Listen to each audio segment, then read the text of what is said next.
केन्दुझर जिला चंपुआ बजार मध्य थिबा उठा दुकानी को उच्छेद अभियान आरंभ होईछि। तेबे चंपुआ एनएसी तरफरु एही उच्छेद प्रक्रिया आरंभ होइतिबा बेले जबरदखल पई ट्रैफिक समस्या गुरुतर हेउथबारु एहीपरि पदक्षेप ग्रहण करा जाईछि।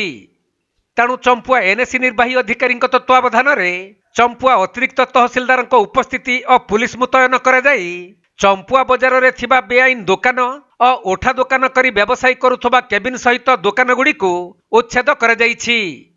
तबे उठा दुकानी पई विभिन्न समय रे ट्रैफिक समस्या उपजुथिबा जगु एहीपरि पदक्षेप निया जाईछि।